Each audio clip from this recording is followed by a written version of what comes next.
Let's try it with a microphone, shall we? See if that works better. What a twerp. Good evening, darlings, and a very warm welcome to Monday Night Live, and a very warm welcome to a Monday Night Live, which is going to be the most relaxed and laid back Monday Night Live in the history of this YouTube channel. Because, because I've had it. I have absolutely had it. I've been up since 6 or 6:30. The usual shenanigans over the last few days. I woke up because I was in thundering pain from this headache from the sinus infection. Today it was over both eyes, and it was so bad that when I first came downstairs, I couldn't see properly. Genuinely, I couldn't see properly.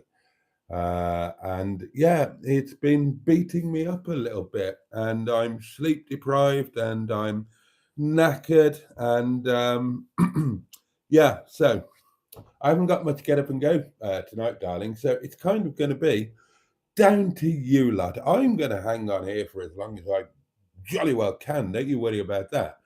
But in terms of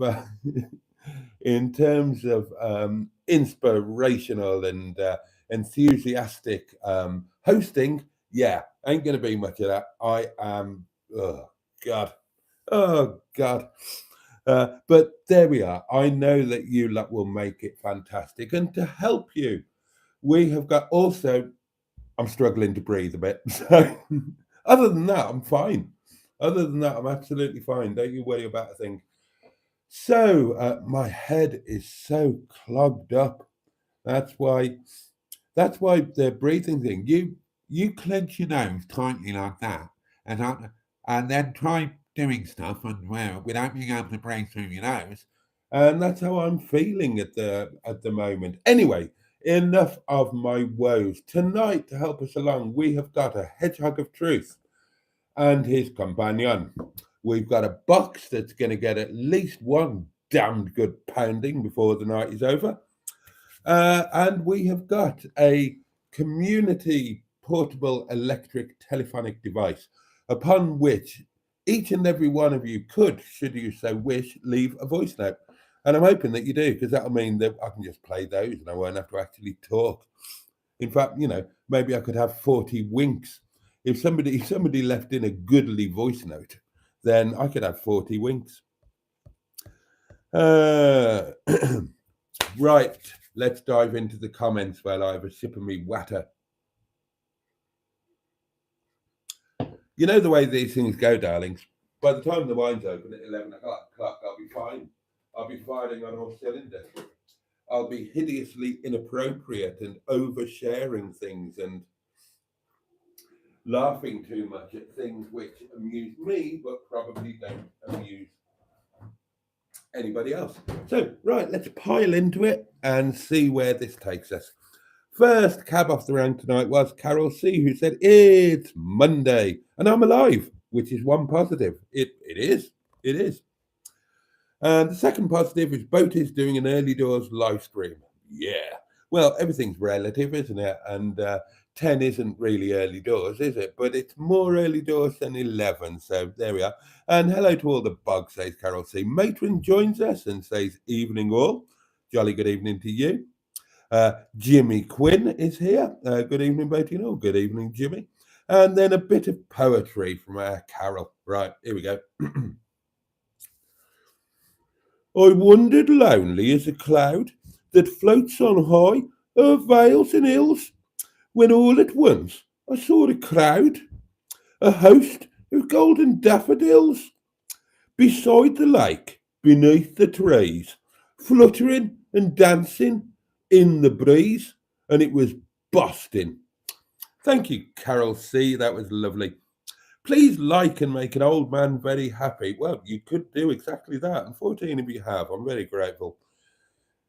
Oh, Richard is here. The lovely Paulie Galtieri. Good evening, Boaty and everyone. And I hope you've all had a good day. I hope you've all had a good day. Tell me about it. Tell me what you've been eating, and I'll tell you all about my lunch, which was fabulous, but inappropriate. Oh, yeah. More on that story later. Peter P joins us. Good evening, honourable community, and a jolly good evening to you. Hello, everyone, says Carol C. Thank you for the company. The lovely Shelley Denise joins us and says, good evening, everyone.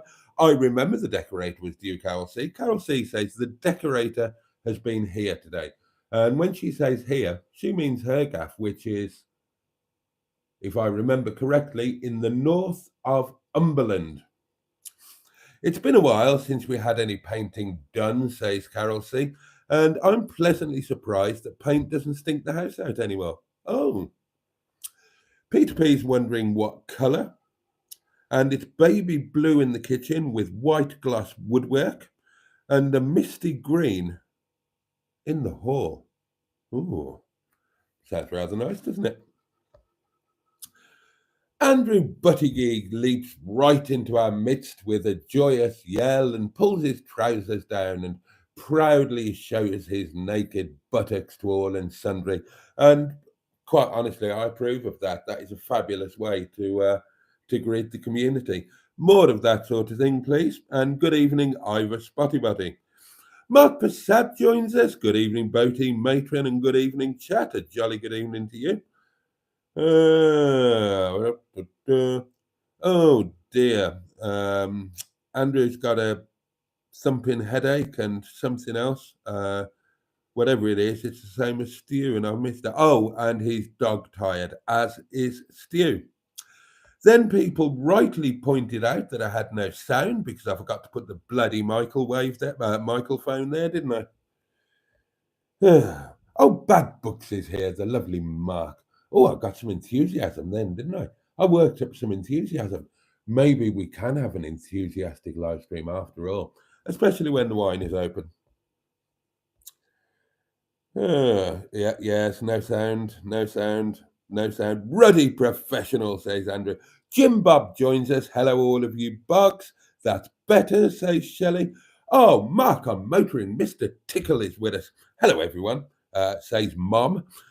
Sorry for the long absence, as I've been trying to sleep a bit earlier of late. Well, very sensible. We should all do that.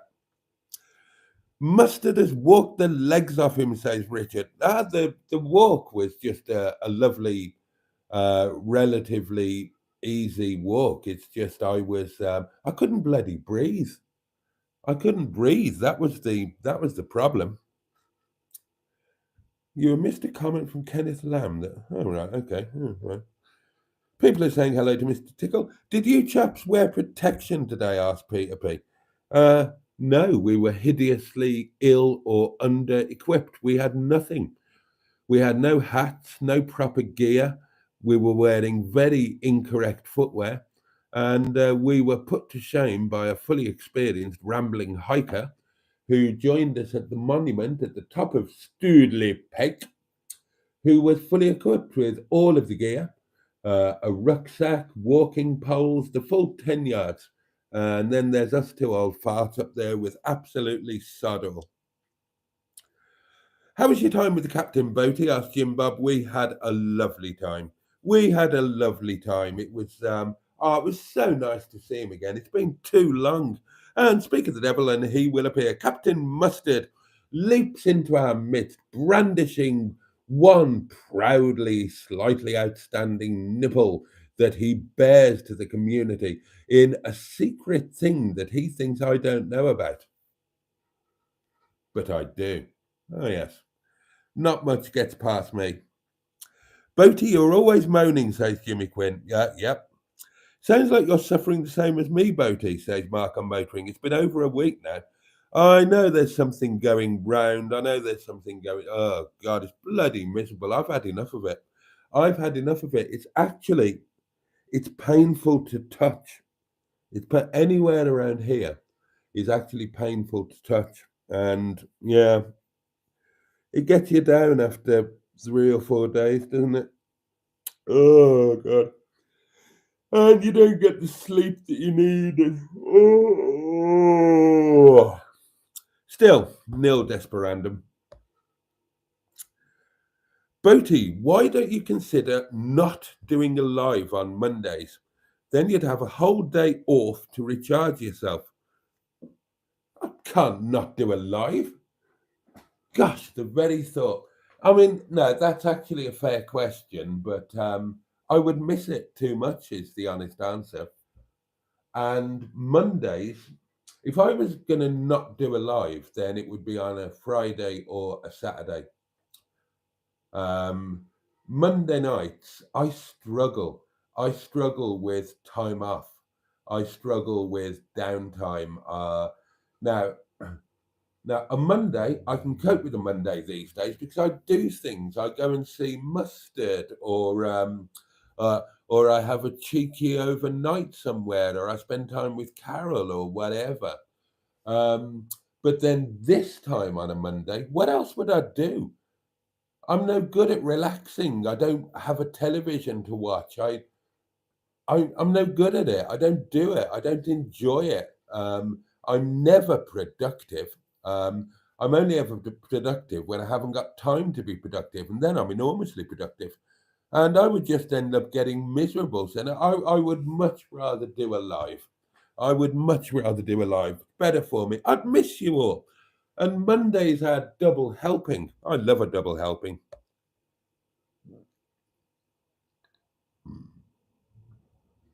Excuse me. Uh, I wonder how Tonic and his wife are doing. Oh, yeah, we haven't heard from Tonic for a while, have we? Carol C says Boaty recites a poem beautifully. Thank you very much. Oh, here we go. We're starting with the food news. Bad books, Mark.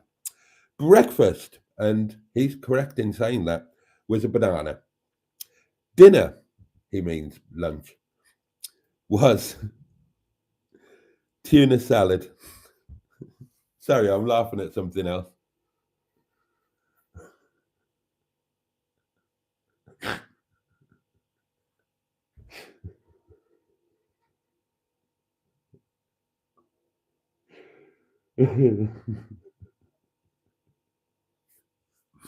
Sorry, I shouldn't laugh. Private joke. Um,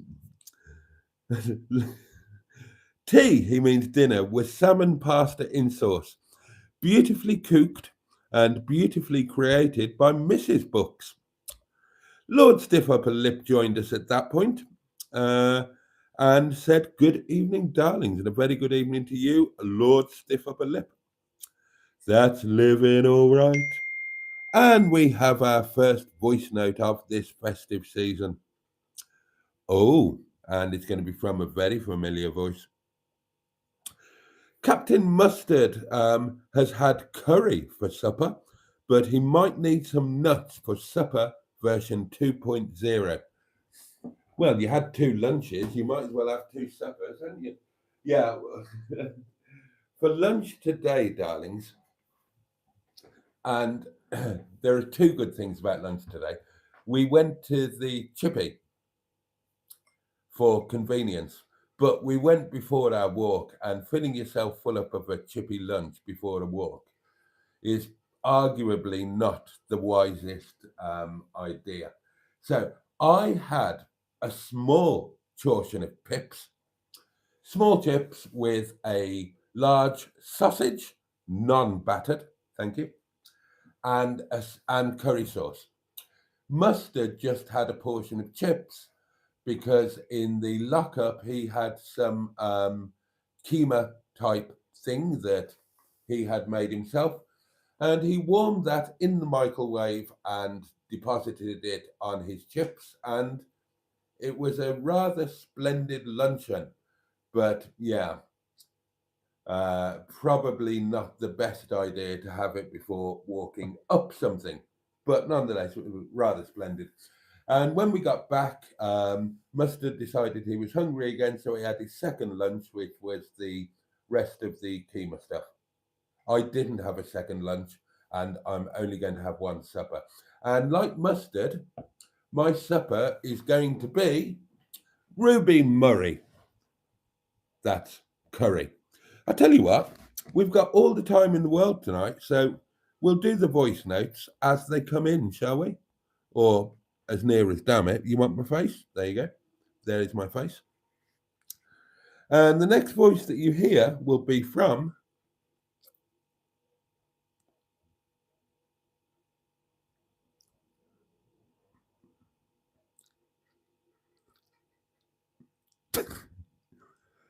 the Leisure Peninsula. Oh.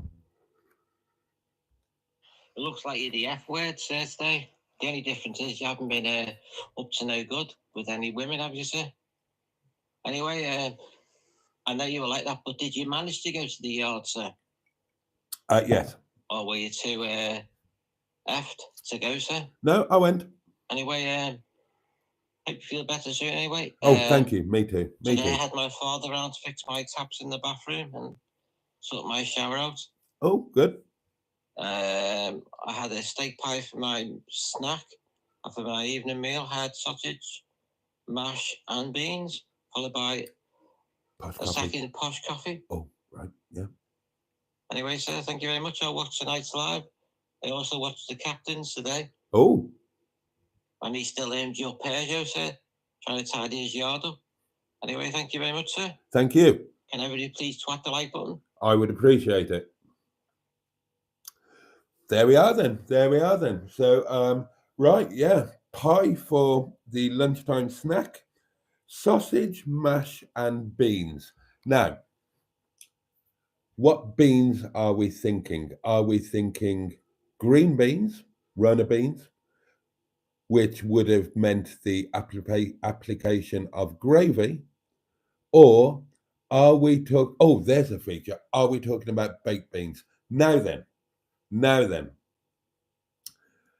I know that some of you lot are, and I mean no offense by this, but you are, quite frankly, northern. Now, question for any of you. Is it acceptable, and even if you're not from the north, you can answer this. Is it acceptable to have a meal with baked beans and gravy? Now, when I first moved up here, and I know that, I don't know if this counts as a north. I mean, I'm on the Yorkshire border. Does that count as a north? Possibly not. I'm probably in, it probably counts as the north of the Midlands, doesn't it? But it's more north than Worcestershire, which is where I used to live. Oh, my head. Bloody hell.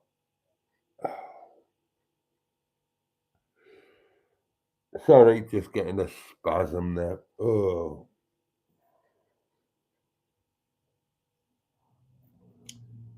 Oh, and the light hurts your eyes. Oh, it's no fun. It's no fun. So when I first moved up here and I started working part-time for the NHS, we had a chap on the ambulances. Now, I'm not going to tell you that his name was Pete because that would be indiscreet. And at that point, he was the most northern man that I had ever met in my life. He was ridiculously northern, incredibly northern. He, I mean, he was the stereotypical northerner. He liked drinking beer, hitting people, and he insisted on having gravy with every single thing that he ate, as far as I could work out. Now, I remember being in the canteen in one hospital where the canteen was really good. They created really good food, and he was perplexed at some point. There was a day where there were no chips on the menu. Chips were not available on that day, and so he had to eat something that he didn't understand. And if I remember correctly, he had lasagna with salad. He didn't know what either of those things were, but he was in a fight or flight situation. Um, he he needed to eat. Northerners don't do well if they miss a meal. And his familiar food, which was always something on chips. If you're northern, you don't have things with chips, you have things on chips. So the meal would be, his normal meal would be curry on chips, gravy on chips, sausage and gravy on chip, whatever. And but I remember that he had lasagna and salad, and then insisted on having gravy ladled all over it, because he was apparently physically incapable of eating a meal without gravy. And the other thing I remember is there was a period in my life, can't remember when it was, but there was a period where I semi regularly ate microwave meals. And I mean, it was a long time ago. And in a local shop, they sold, and they still sell these in certain shops. Well, I think they're quite widely available. Now, I think they're from a company called Kershaw's, and they're a range of microwave ping meals.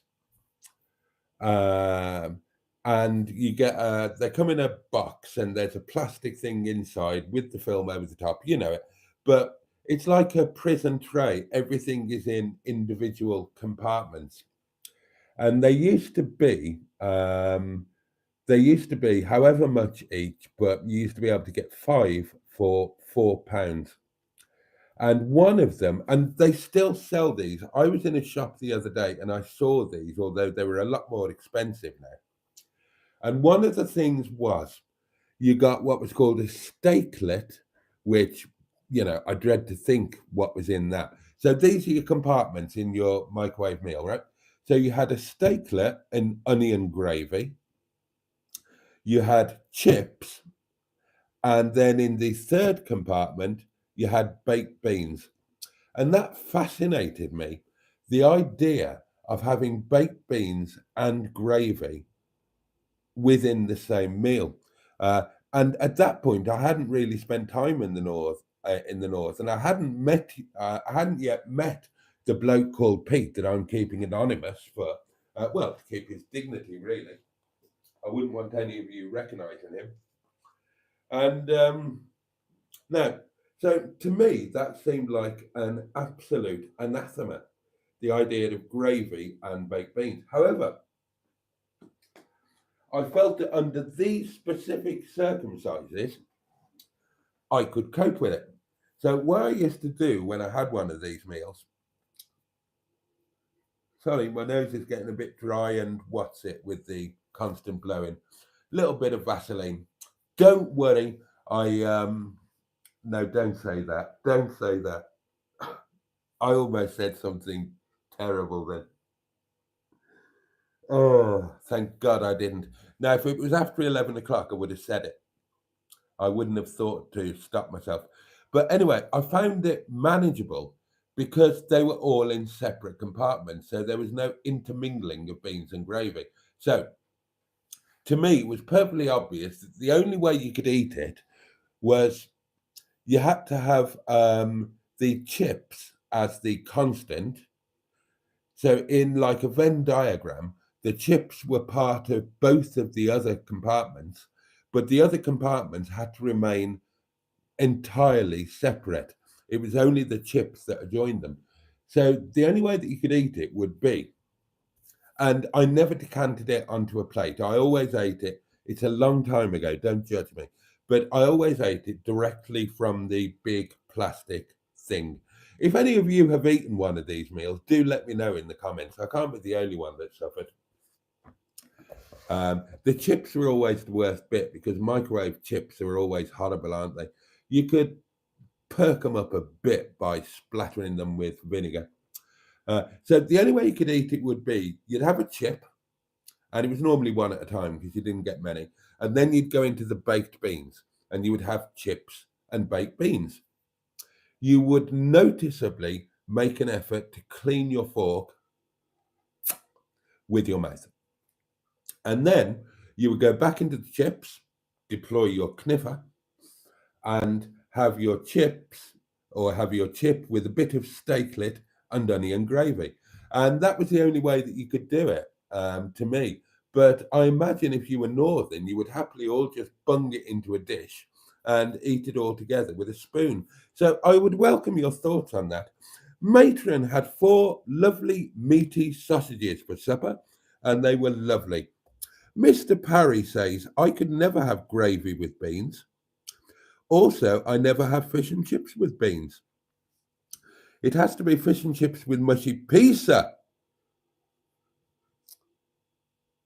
Oh, and it was nice to hear that you've been with the captain as you both miss each other. That's true and that's kind. Thank you.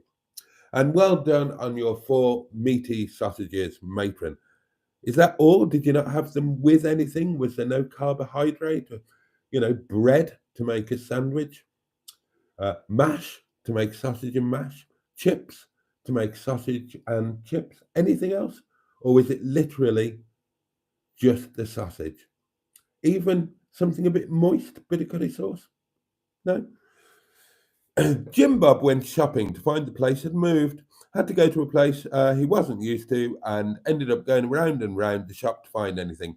And my back aches too. So not a good day. Thank you. He says.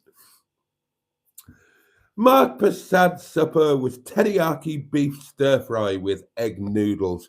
It was chicken salad for P2P. And Matron says, yes, Andrew, that was me earlier. Just me, a fork, and 4 meaty sausages. Ian Hully joins us. Evening all. As Bob Geldorf once said, I don't like Mondays, but today's been a good day. So think positive, and to all those in the community who are struggling, things don't stay crap forever. Well, that's a hearty sentiment, isn't it? And I'm glad things haven't stayed crap forever for you, Ian, and I'm glad you've had a good day.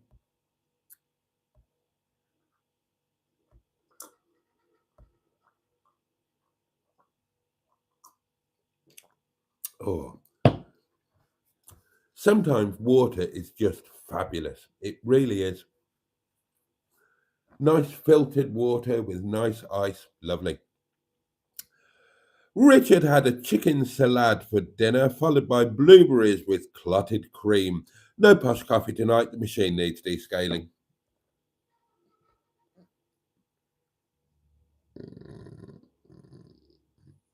Excuse me. What was I going to say? Right, now, coffee news.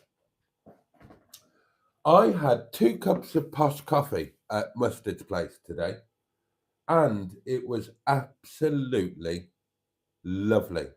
I mean, lovely. And I'm genuinely considering getting a machine similar to his to replace my Tassimo, because the coffee that Mustard made, and he made it with ground coffee that was only from Lidl or Aldi, and it was lovely. It was really, really nice. And so I'm thinking I wouldn't mind one of those machines,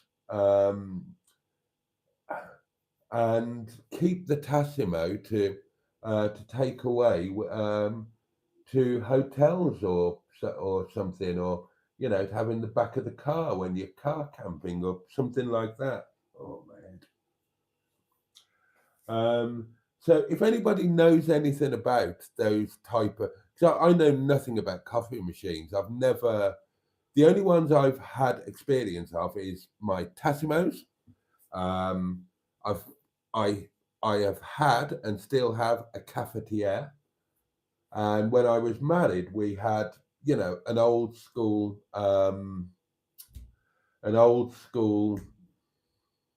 what did we call them? Percolator. One of those things that was like an egg timer. You've got your big glass thing at the bottom, you've got your coney thing at the top. Then you either had paper filters that you put into the plastic, or it had a built-in plastic filter that you take out and wash. And you put your ground coffee in, you put your hot water in, and it percolated down. and made coffee. Mustard's machine is one of those flash-looking ones like you used to get in coffee shops, where you've got a thing coming like that, and you lock the thing out, and you tap out the old ground coffee, you put more ground coffee in, you lock it in like that, put your water in, press a button, Bob's your uncle, and Fanny's your aunt. But they're quite an impressive looking thing, and they've got well, Mustard's has got like an arm thing that comes out. I don't know what that does. It might be a frother or something like that. But have any of you got experience with those things? Would you recommend one over and above a Tassimo or similar, or should I just stick with the Tassimo? I was just genuinely really impressed by that coffee today. It was absolutely lovely. And I quite like the look of the machine. You know, I like gadgets, and it looked a bit more impressive than a Tassimo because it's got a thing that you do that with, and it had different buttons that you could press, and it had like a digital display. So, if anybody knows anything about coffee machines of that nature and would be willing to share that information with me, I'd be jolly grateful. Debbie Daydream is with us and says, "Good evening, all. Boaty, is Stoodley Pike in Todmorden, or have I got that wrong?" And Matron says, "Yes, it is, or near it anyway." "We would miss you," says Carol C., talking about me not doing the lives, as we have a few times in the past few weeks. And yeah, everybody's remarking on the absence of chips in the good Mr. Parry's food choices today. A stodgy walk. Say chips 3 times in the mirror and Mr. Parry is sure to appear, says Richard.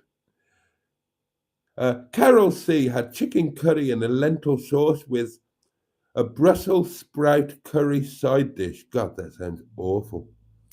Skick says Range Rover prices are dropping, Boat. 2014 4.4 V8 full history went through auction yesterday for just under 13k. A lot of car for the money. It is, but you need deep pockets to keep the bloody things going, don't you? That's the thing. An old episode. Oh, God, hang on. Excuse me.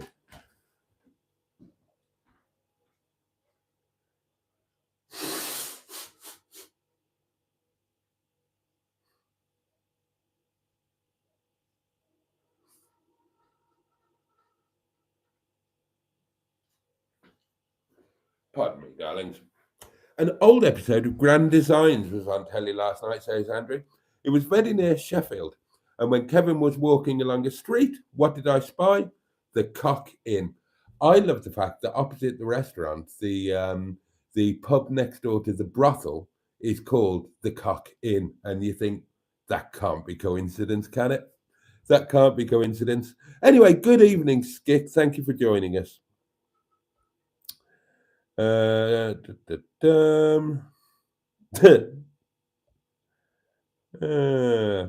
Work today, says Bad Books, included driving around the whole Butlins Skegness site. Ridiculously busy with youngish people. Eventually found my target, the head gardener. God, is there still a Butlins in Skegness? I'm amazed there's a Butlins anywhere. Baked beans and gravy, says Mark Prasad. No. Jim Bob says probably not had gravy and beans. How dare you, Boaty, says Richard. I'm not from the north, I'm from the Midlands, South Derbyshire. I didn't say you were from the north. Did I? I said Carol was from the north of Umberland. Unacceptable to have baked beans and gravy, says Bad Books. Northerner qualification, monkey hanger. Offer up some northerner points, says Captain Mustard.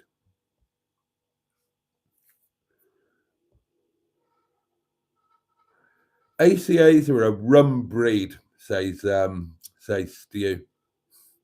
Yeah. To be honest, I wouldn't know how to make a good gravy, says Skick. The northerner in my DNA is screaming indignantly now, says Matron.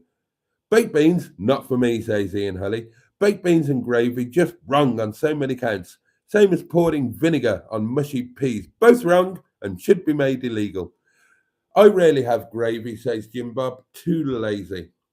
Okay, well, here's another feature Who amongst you makes your own gravy? Now, I always made my own gravy. I make an excellent gravy. And I just kind of got out of the habit. I always made gravy when I was married. Wouldn't dream of using instant stuff. And then when I became less married, um, I still made gravy, and I would make a big thing of gravy, and then I would portion freeze it as I was only cooking for myself. And gradually, darlings, I just stopped bothering and started using what's it gravy. Now Mustard will be shouting at me because he would never dream of not making his own gravy. But yeah, confession time, darlings. There you go. There you go.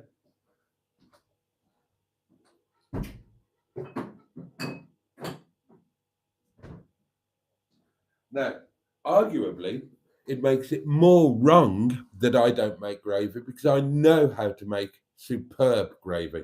My gravy is to die for. Um, but honestly, I can't be asked these days. I can't be asked. I've always got so when I had all the time in the world to cook, then yeah, absolutely. I don't seem to have that time anymore. There's always something that I should be doing or need to be doing or want to be doing. And yeah, I've got lazy with a load of things. The other thing is, unless I'm cooking for company, I don't make my own Yorkshire puddings anymore. I always made my own Yorkshire puddings, always without fail. Don't bother now. I use frozen ones. I say unless I'm entertaining, but when do I ever entertain? Well, I don't in live streams. But you know what I mean. You know what I mean. I've become lazy.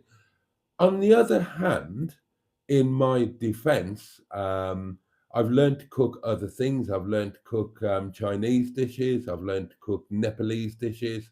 I've learned to cook vegetarian and vegan dishes. But in those two areas, gravy and Yorkshire puddings, I have got lazy.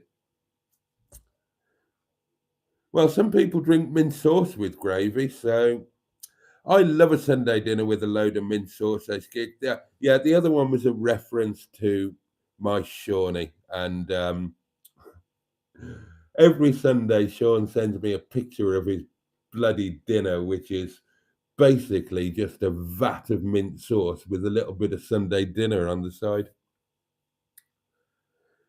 I miss the old school OXO cubes, says Andrew. They're still available. I was born in Eccles, Salford, says Carol C., but I live in Northumberland now. I classify myself as Northern. I would eat beans and gravy if it was put in front of me, but only to be polite. I wouldn't choose it. Mum used to overboard with OXO. I think I've told you this before.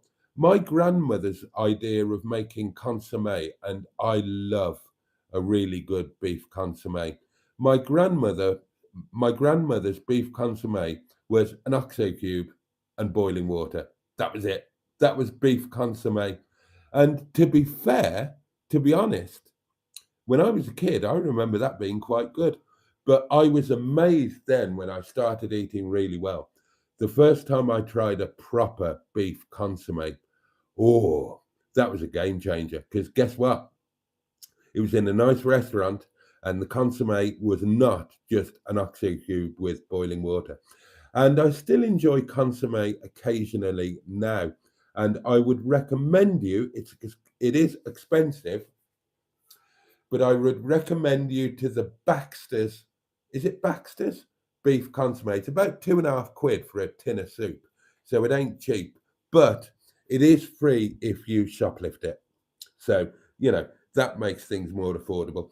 Cultural differences, says Richard, like people drinking gin or vodka from a goldfish pool glass, when traditionally it should be a highball glass with ice, tonic, and a slice of lemon. I agree with the ice and tonic. I don't agree with the slice of lemon. I was taught never put fruit into your drink because it absorbs the alcohol. it's robbing you of some of your nice vodka. So that's not something that I ever did. Yeah, well, you've seen me and my well-iced vodka and tonic, haven't you, when I'm in a hotel?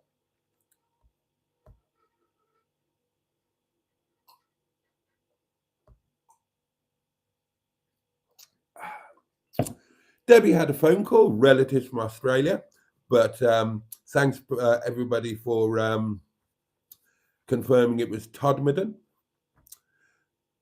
Matron says, I drink wine from a short tumbler glass. Jimmy Quinn tries to disown me because of that. Well, and he's right to do so. When they say see you later, they mean it in Todd. You're a wrong un, Tracy, says Peter P. I agree. Carol C says, I never had gammon with parsley sauce until I went to my hubby's family home in South Wales. Chunky chips are delicious, says Jim Bob. Parsley sauce on gammon is lovely, says Richard. Steve's going for a pee, but he'll be right back. Mark says, Matron, when travelling in Spain, particularly the Basque country, wine is always served in short tumblers. No, it's not. Well, it wasn't. I used to have a road trip to the Basque country every year, as you all know. My favourite hotel is there in San Sebastian, as are my then three of the world's top 5 Michelin-starred restaurants. They didn't serve wine in short glass tumblers. My sausages were alone and naked, says Matron, as was I. Just me, naked, a fork and 4 juicy bangers that didn't need anything to wet them. Jimmy Quinn had another Chinese. Simone joins us and says hello all. Here we are, Ian Hulley. Kershaw's roast beef dinners actually aren't too bad. I don't recommend the steaklets. They are like minced and shredded old shoe leather. Mark on Motoring says, I consider myself northern, but that meal you described sounds horrendous. A sausage that isn't meaty is a wrong un, says Mustard. Those Richmond sausages are horrific, aren't they? Absolutely horrific. I mean, the only way it's acceptable to eat those would be in a tin of baked beans. They are terrible. And if you cook those in the oven, the amount of water that comes out of them, bloody hell. I'm shattered, so I'm afraid it's time for me to bid you all farewell, says Mark. I'm motoring. Good night, everyone, and a jolly good night to you. And then there are lots of good nights. Ian, I was going to get that one, says Woodstock, but not now. Kershaw's fish, chips, and mushy peas. Do you like that one? We're going to find out. We're going to find out who eats the Kershaw's meals now. Prick with a fork, innit? Says Matron. Car camping with a coffee machine. Doesn't it need plugging into the main, says Bad Books. Well, yeah, but you have a power station with you. That's the idea. So you plug it into the power station. Oh, and Mustard says it's a milk frother, but he hasn't used that bit. Not for me, says Ian Hulley regarding the fish, chips, and mushy peas. He'll stick to their roast beef dinner. If it's about the coffee machine, it's about the coffee bean, says Batman Rubin. Good evening to you. Always go for proper ground coffee and try different ones. They're all unique, says Matron. There's a place in Rains Park, she goes on, that sells really good coffee. It's got a hint of citrus at the back after a swallow. Unintentional filth. Can you insure a Range Rover? Yeah, you can insure anything. Mustard says a Peugeot 307 SW is probably your wisest choice of car. I love it. I love it. Now, tomorrow or one day this week, I'm going to properly kit it out in the back with all of my outdoor gear. So that's all ready to go for a Peugeot picnic. I'm just going to have a look if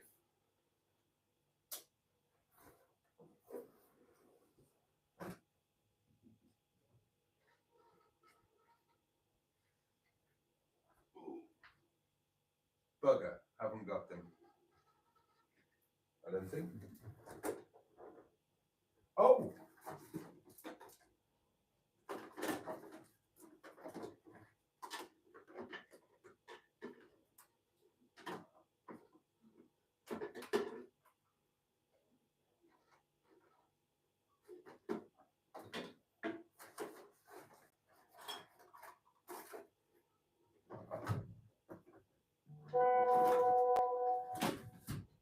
Excellent. Now then, I was hoping that I hadn't left these in boot. Oh, guess what? Guess what?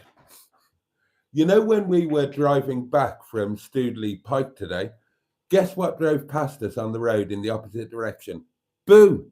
We saw Boo, and she was looking great as well, really clean.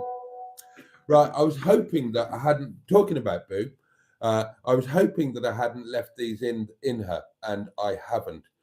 Because Mimi has got such a cavernous boot that I can use these to secure the, you know what I mean with the outdoor stuff. So there's 2 stoves, 2 tables, 2 chairs. Anything else? Can't think of anything else. But you know they'll get lost in that boot. So, and I'd like to have all of the outdoor lunch stuff all ready in the car, all ready to go. And then anytime I fancy eating outside, boom, I can just do it. All I need to do is chuck some food in the picnic hamper, and Bob's your uncle and Fanny's your aunt. Woodstock says, Ian, I like Kershaw's fish chips and mushy peas. It's worth a try. I buy them regularly. Boaty, says Richard, I once had a vintage Gaggia coffee machine from a cafe. It was copper and chrome finish with levers and dials. Made amazing coffee, but I sold it for £1,000 in the end. Ah. My dad was from Wombwell, says Stu. Richard makes his own gravy. Mustard says chip shop gravy is shite. Well, it's just, granule stuff, isn't it? I cheat with gravy. Sorry, says Debbie Daydream. Well, so do I now. Right, I'm pressing the unlike button, says Mustard. Hubby and I both cook and make homemade gravy, says Carol C. No OXO cubes or stock pots used. Woodstock says, Boaty, I use Shop's own brand granules or Bisto in red cardboard and add water to it in a mug. Well, if you're going to cheat, you might as well go the whole hog. Dan Peters joins us. Hello to you. Now then, some voice notes crept in. We'll do them in order. Our first one is from Simone. Here we go. Hello, Boaty. Hello. I'm tired, so pound your box like Pauline Quirk is biting your ankles. Well, that was short but sweet. And you did sound tired, actually, bless you. I'm tired too. Shall we all just get to bed now? Right, let's get the box pounded. Get that box pounded, butler. Box, pound. Boom, pounded. And we've got another voice note. And this one is from, we've got 2. We own a power station, sir. What? So you can actually plug the coffee machine in. Oh, yeah. Exactly. Yeah, exactly. That's what I was thinking.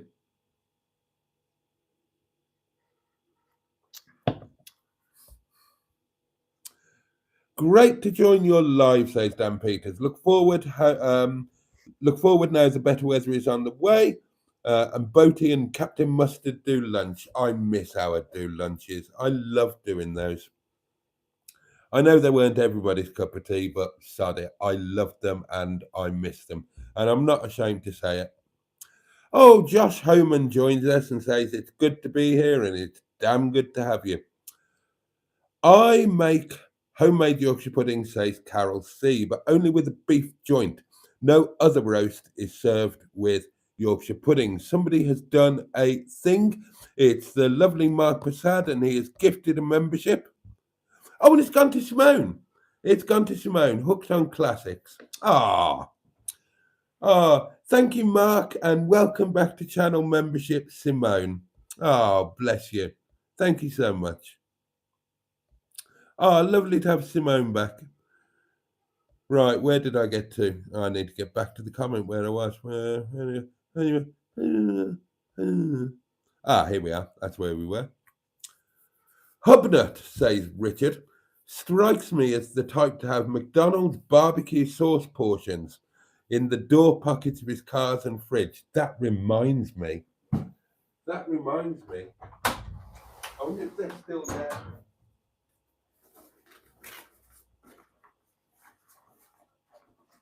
No.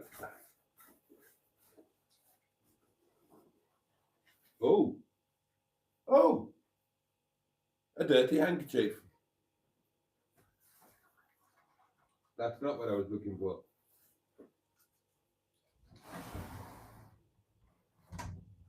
Do you remember when I bought that really stupidly expensive coffee? Well, I nicked these.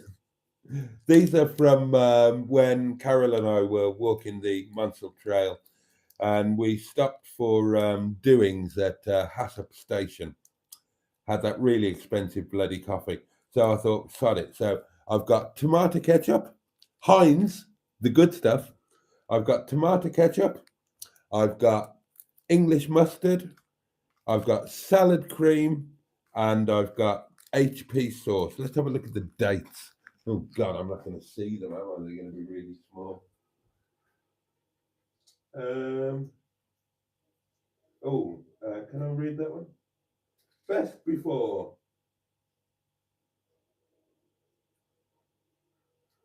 28th of the 5th. That one's all right.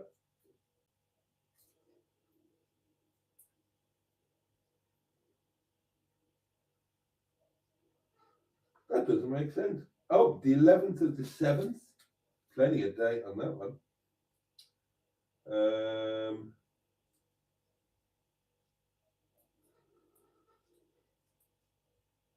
Can't see a date on that. Where's the date? Oh, there it is. 20th of the 1st. 20th of the 1st. So that was already out of date when I stole it. I'm going to sue them. Well, that can go in the bin. That was just salad cream. Could have poisoned myself with that. And the HP sauce is 12th of June. 12th of June. So there we go. Now, I don't actually need any of those because Heinz mustard, I've got a nicer mustard. I've got the Trackleman strong English mustard. Salad cream's out of date anyway, so I can't use that. Tomato ketchup, well, I've got a choice of, well, I've actually got Heinz tomato ketchup in the cupboard, and I've got those on the go. Smoky chipotle and sriracha chili ketchup, both of which are nicer than Heinz. So I don't need those sachets anyway. Oh, what's the other one? HP sauce. I bought this last week for the Peugeot picnic. Now I know it should be in a glass bottle, but this is specifically for the picnic hamper. So you'll have to excuse the fact that it's plastic. And also, I shoplifted that by tucking it into my underpants, and the glass bottle was a bit too cold. That was warmer. Old school food, says Dan Peters, was simple but perfect. Sod today's crap. I do like toad in the hole with a homemade onion gravy, says Carol C. Oh, Pancake Day tomorrow, Shrove Tuesday for the observing. Right. Oh, I better dig out all the old tosser jokes then, hadn't I? Homemade Yorkshire pud, Carol, says Andrew. Do you cook them in a Fray Bentos tin?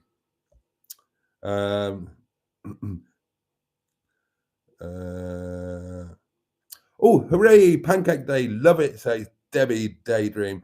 Yorkshire pud's done in the pan. I love pancakes, says Steve. Shaky bottles of crap though. Get powder packets and Jif lemon.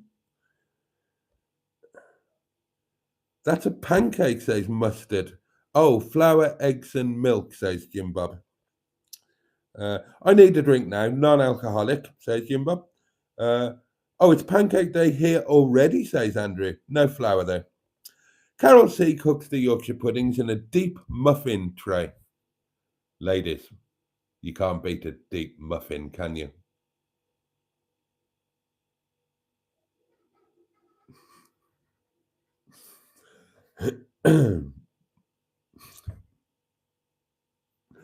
To make individual ones just like the bought ones.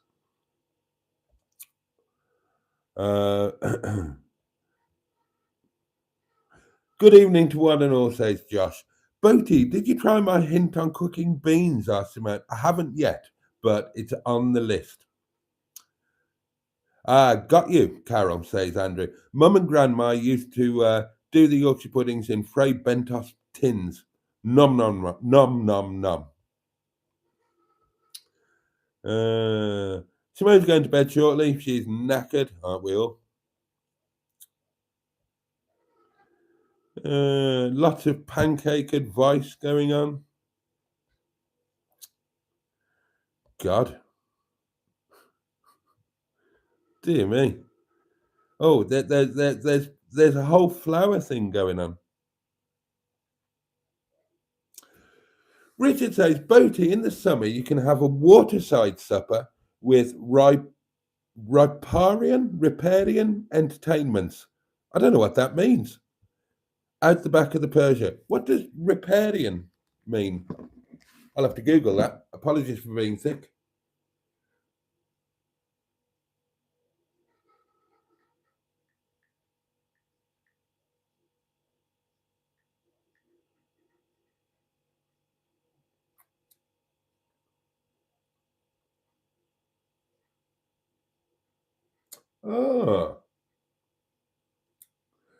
Relating to or situated on the banks of a river, or relating to wetlands adjacent to rivers and streams. Well, I never. Now, it's not all that often that I come across a word that is completely new to me, but there you go. I have just learned something new. So, well done, Richard, on well done on knowing a word that I'd never even heard of. It's not just that I didn't know what it meant. I've literally never heard that word before. Excuse me. Then we came to the gifted membership, which was very kind of Mark, and Simone is back in green where she belongs. So thank you very much. Mustard and Boaty make lunch. That would be an interesting take on it, wouldn't it? That would be an interesting take on it. Good evening, Boaty, and good evening, everyone. Say Steve McDonald, and jolly good evening to you. And everybody's thanking Mark and congratulating Simone. Boaty would have been brilliant on keeping up appearances, says Richard. I like to think I would have. Oh, wine o'clock. Nobody told me. Why did you not tell me it was wine o'clock? Oh, we can really crack on now, can't we?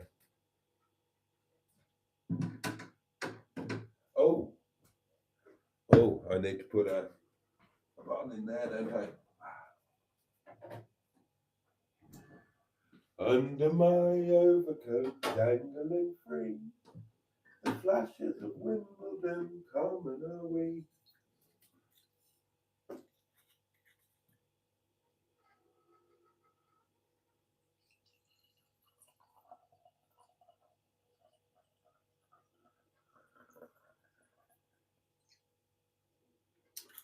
Making good use of the things what we find, things that the everyday folk leave behind. Uncle Bulgaria, he can remember the times when he wasn't behind the times.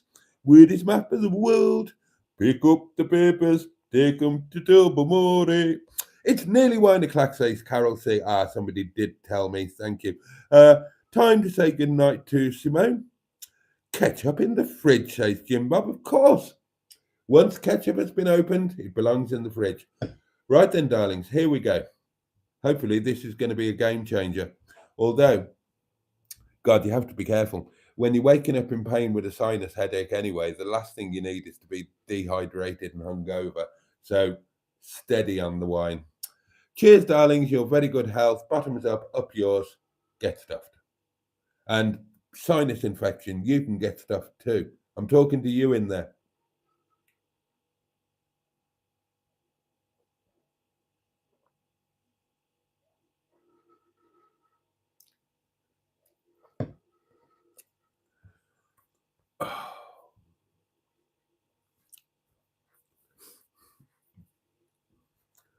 Oh, and Mark is finding it out that the HP sauce is in the fridge. Well, I suppose we can have that debate, can't we?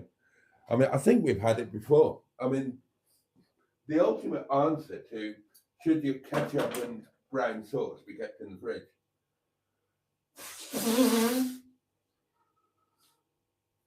As Alan Simpson would confirm, then every little chef in the UK when we were younger or when we were kids, every little chef, every cafe, they left their ketchup and brown sauce out on the table for 6 months at a time. And none of us ever died, did we? So it probably doesn't need to be in the fridge, does it?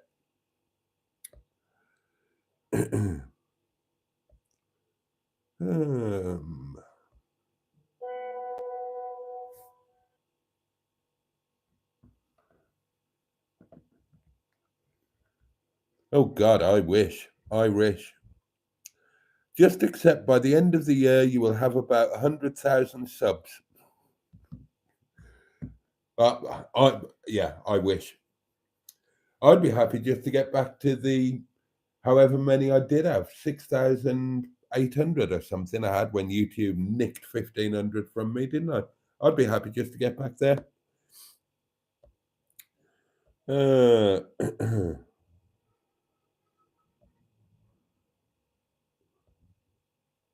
Oh, well done, Josh. You knew what riparian meant, or riparian. I don't even know how to pronounce it. Richard the Scholar, says Andrew. Has Boaty given up wine, says Peter P. No, I bloody haven't. I thought you were a walking dictionary, Boaty, says Jim Bob. I thought so too, to be honest. You won't often come up with a word that I don't know, but, credit where it's due, and I hold my hands up. I've never heard that word before. That was a genuine Google, because never heard it.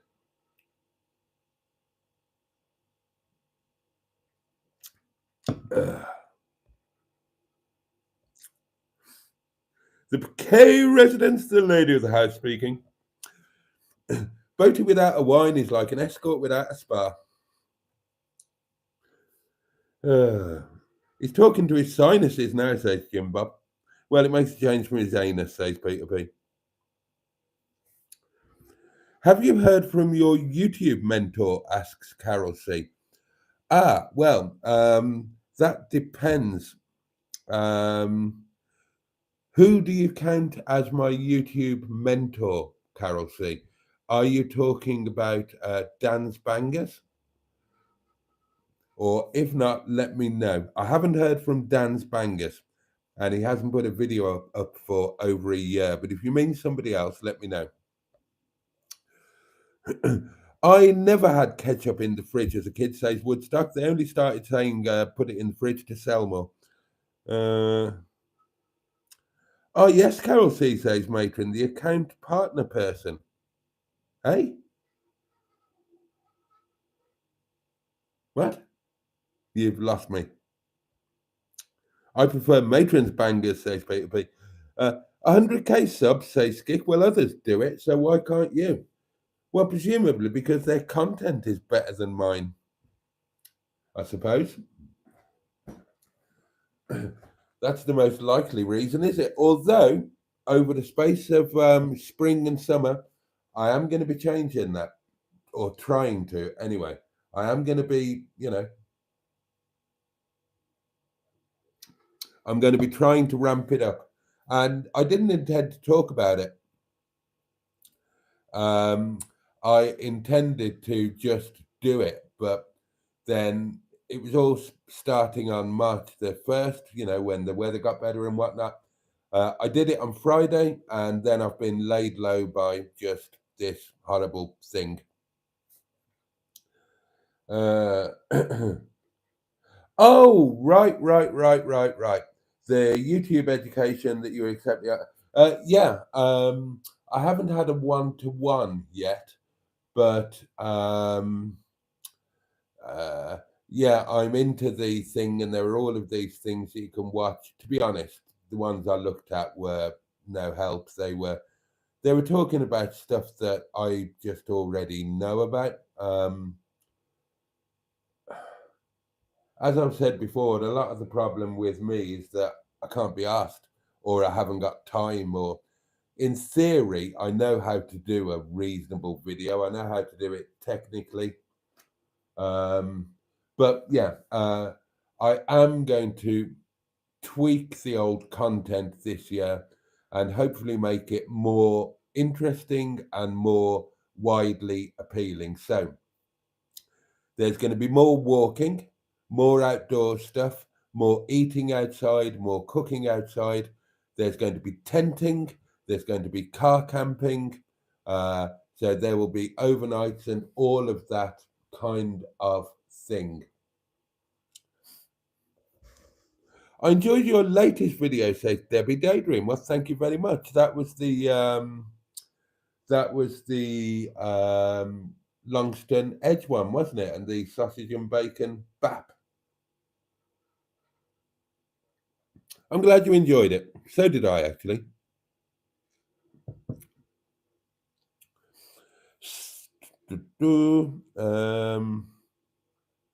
I don't have ketchup in my house, says Richard. I don't like it.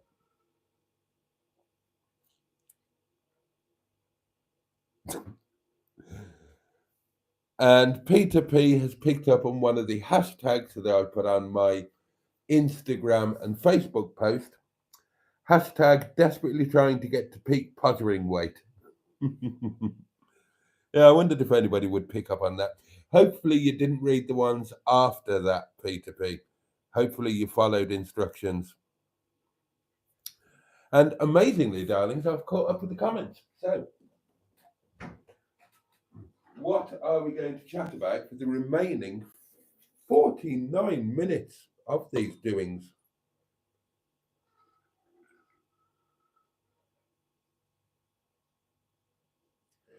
This might sound stupid, says Andrew, but what is the difference between tomato ketchup and sauce? Oh, well done, Peter P. You stopped at hashtag boobs are awesome. Well, they are, aren't they? I mean, honestly, who doesn't love a boob? Now, we don't all love the same boobs. Well, not the same boobs on the same lady. I mean, we don't all love the same type of boob, but we all pretty much love boobs, I think. Well, not ladies. Well, some ladies. Let's not think about that for a moment. I think you made the first step in accepting you need to do other stuff to gain subs and views, and I think you can crack it, Boaty. Bless you, Skick. You're always such a sport. Where is Emma? Is she okay? I don't know, Carol C.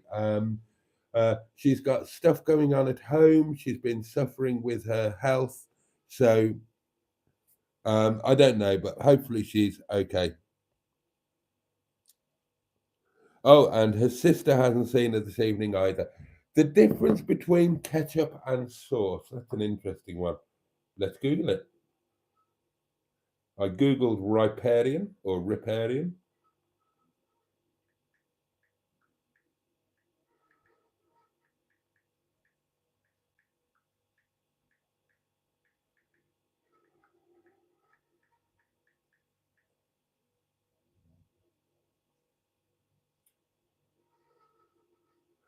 Oh, here you are. Tomato sauce is often made with only tomatoes, seasonings, onion, garlic, oil, vinegar, salt, and pepper. Ketchup, on the other hand, typically has additional sugar, which contributes to its sweeter flavour. The sugar also thickens the ketchup, making it thicker and stickier than tomato sauce. There you go. So basically, don't have ketchup because it's got too much sugar in it. And another take on it, despite what many people think, tomato sauce and ketchup are not the same thing. Ketchup, sometimes called catsup, is known for its sweet and tangy flavour, but just to confuse things, can also be sold as tomato sauce. While tomatoes are the primary ingredient, many commercial ketchup brands also include added sugar. Right, interesting. So, this is an right. Now then, this is interesting. So here we've got my two things of choice. Look, smoky chipotle ketchup, sriracha chili sauce. So there you've got sauce and ketchup. Interesting. Are they still in date? I've had these forever. They're very nice though. God, I got these in for the meticulously planned breakfast last year, didn't I? That was kind of a long time ago. What's the date on them? You're probably supposed to use them within a month of opening them anyway. Where's the date? Best before see bottle. Yeah, but where on the bottle? I can't see anything. Ah, here.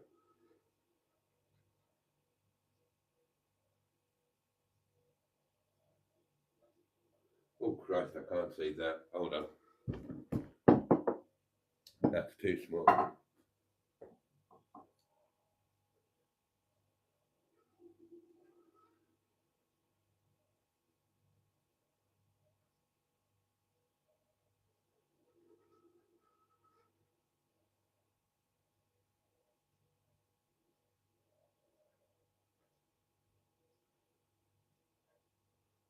That can't be right.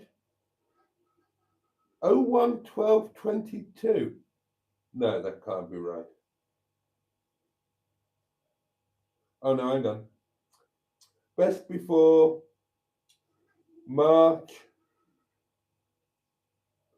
Oh fucking hell. March 2024. Right, that's going in the bin. Oh dear. I knew I'd had it a while. Right, what about this one?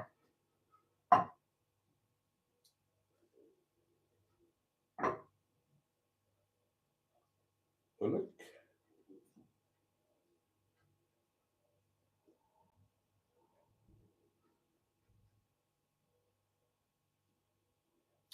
Yeah, best before December 2024.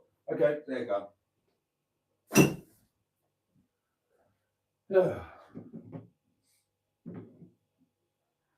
God, doesn't time fly when you don't eat your ketchup very often? Oh, occasionally I like a bit. Right, for lunch tomorrow, darlings, there is a strong possibility that I'm going to have a bacon roll with fresh tomato. I'm not promising, but there is a strong possibility. I'm dreading how I'm going to feel in the morning. My my life coach told me that if I wake up feeling the same tomorrow, I absolutely have to go to the doctor because I need antibiotics. And I was told, I know that you will say no, but you have to do it anyway. And they might have a point, to be fair. They might have a point. I don't fancy too many more days of doing this. And I didn't mean the burp, for which I apologise.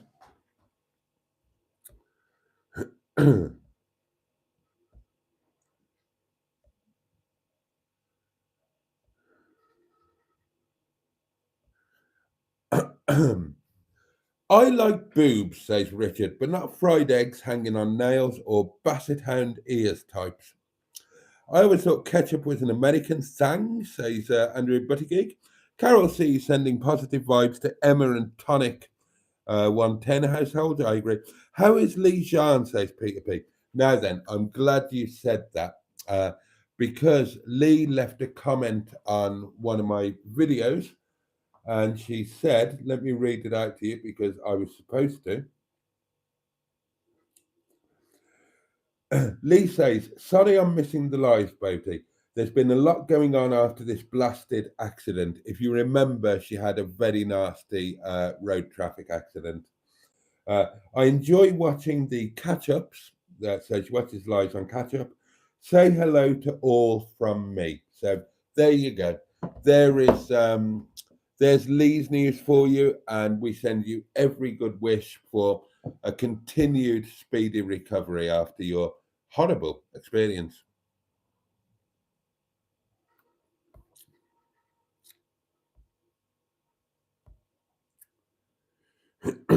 What was the sugar content in each of those bottles? Asked Woodstock. I don't know. I'm throwing them away now.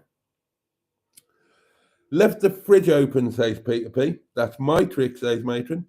Carol C says Sean does that on purpose to get more comments. It's not always on purpose. Now, I've got a WhatsApp on our... I've got a group WhatsApp. I think it's on the group. Let me have a look.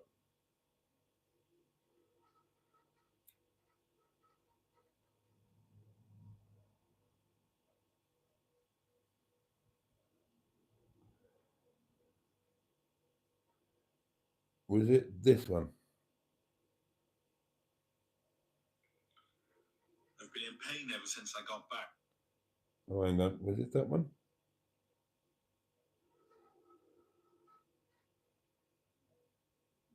I need to whiz it forward to see. No, that was mine. Not that one. Basically, it was that one. Sean's doing the edit, or was at that point doing the edit for the for tomorrow's video. There's no point in me playing it for you because you would need the audio to see. So this wasn't done on purpose. He's doing the edit, and he noticed when doing a zoom on the edit that when he was doing a piece to camera about his shoes, he'd left his fridge door open. And he didn't do it on purpose. And he said, oh, Christ. So I'm going to get it all over again in the bloody comments, aren't I? Somebody is bound to spot that the fridge door is open.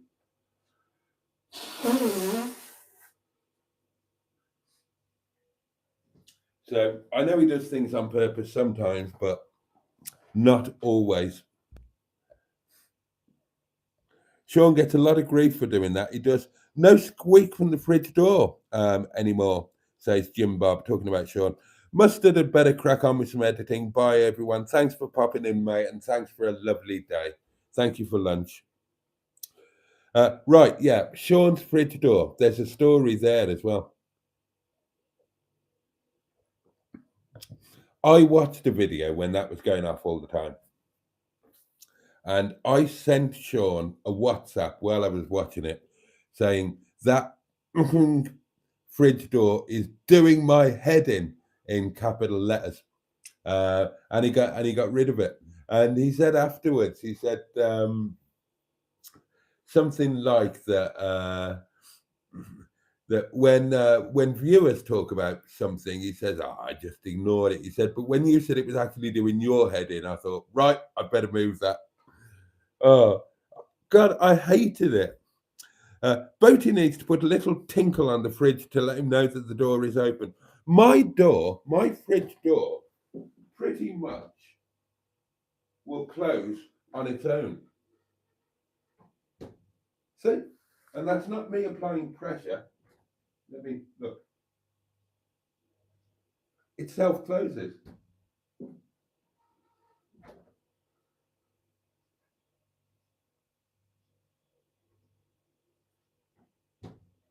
That's the main fridge. My wine or booze fridge won't do it, but the main one will. Best before doesn't mean you can't eat it, says Peter P. It's last year. I'm not taking a chance on that. Greetings and salutations, honourable community and the jolly frigate, says Alan Simpson. No wonder you're bloody sick if you're eating stuff you'll find in a skip at the back of Sainsbury's, says Richard. Oh, people are saying good night to Mustard. How about getting off those antibiotics, says Alan Simpson? And that, of course, is an Alanis Morissette lyric. And it is from Thank You. It's from Thank You, which is from her second album, which was called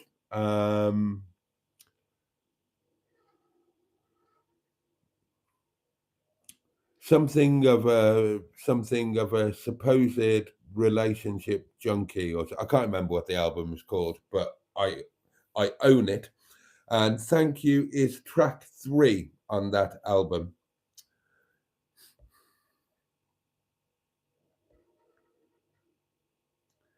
You might have to wait for a doctor's appointment, says Carol C. So ring tomorrow. It's been going on too long. I'm not going to go to the doctor's.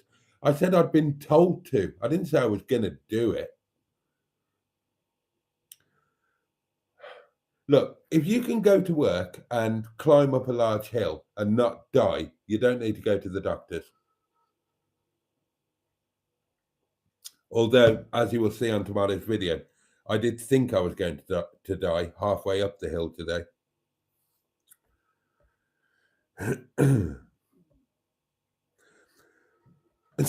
Peter P. asked Alan Simpson, what are your thoughts on baked beans with gravy? My fridge door closes on its own too, says Debbie Daydream, and it's only a cheapo thing.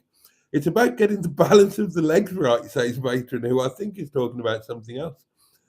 Oh, no, maybe not. Mine doesn't close because I've not balanced the legs, and it's always beeping at me if the door is open too long. Oh, I'm the wrong person to ask, Peter P. I'm a beans and a pot man, so I wouldn't want to mix them with gravy. That's right. Well done. Well done, Alan. Supposed former infatuation junkie. That's right. And Stoodley Pike is up a pretty large hill, says Debbie Daydream. Oh, salad cream or mayonnaise? Salad cream every time. Every time, Richard. I used to make my own coleslaw with salad cream. Otherwise, exactly the same. Onion, carrot, white cabbage, but use coleslaw instead of mayonnaise, and it is amazing. The fridge door is surprisingly unflatulent tonight, says Alan. Yeah, you may hear the fridge door not on my video from today, but you might hear it on Mustard's video. Some good ones too. Yes, supposed former infatuation junkie. That's right. But it was track 3. And yes, Stoodley Pike is quite a large hill, really. It's well, maybe it depends on which side that you approach it from, but the way that we approached it, it was quite steep, quite precipitate, and it wasn't a path or anything like that. You kind of clambering up rocks and stuff like that. It was, to be honest, last year I would have struggled with it anyway. This year I'm fitter, I'm lighter, I've been doing a lot more walking. If I wasn't ill, then I wouldn't have had a problem today. But my sinuses are so bad and I just couldn't breathe. You'll see in the video tomorrow, my legs were absolutely fine, no problem at all. I just couldn't breathe. I couldn't breathe, and oh, bloody hell. And, well, I might as well tell you, because I do share stuff with you, even though you'll see it in the video tomorrow. I was struggling, like halfway up the hill. By the time we got halfway, I was struggling. And at 2/3 of the way, Mustard said, if it's too much, just stop. There's no point in hammering yourself. And I said, yeah, honestly, it's too much. I'm stopping. He said, fine, I'll go up to the top. I'll get some quick footage and we'll go back down. I said, fine. And I sat there, caught my breath and thought, bugger that. But there's a story to this. There's a story to this. So, right, let's tell you the story properly. So as the day's going on, not early morning, but after kind of 11:30, obviously Carol is at her pitch in Snowdonia at the moment. Her caravan was being delivered. So I knew she was going to be busy and whatnot, so I didn't bother her. 11:30 or whatever time it was, I get a ping showing that the caravan has arrived. So when I got to the yard, then the voice note started going back and forward, and so she's let me know what's got. She got hit on by a 67-year-old guy who'd already had a heart attack. The guy delivering a caravan, 67 years old, and was desperately trying to get her out for a drink or get her out for dinner or something. 67 and one heart attack down. Bless him. God loves a trier. And I was telling her that we were going up Stoodley Pike, and she's done it. She's done everything, every walk, every hill, every mountain that you care to name in the UK. She's done it at least once. And she kind of said, "Oh, yeah, Stoodley Pike, that's not too bad. You'll enjoy that. Have a great time, blah, blah, blah." And that went on. Then, just before we were going to start the actual walk, she sent me a voice note. Let me find it.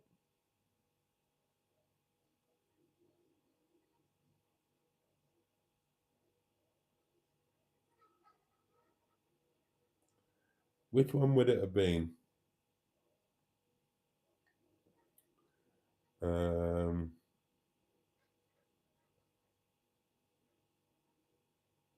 Was it this one? Hold on.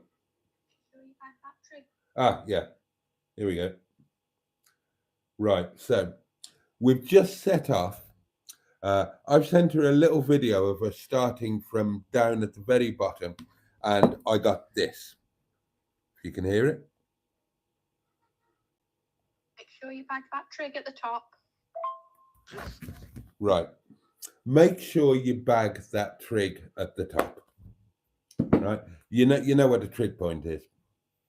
So, so I said to Mustard, no, I'd already said to Mustard, I said, Mustard, is there a trig at the top?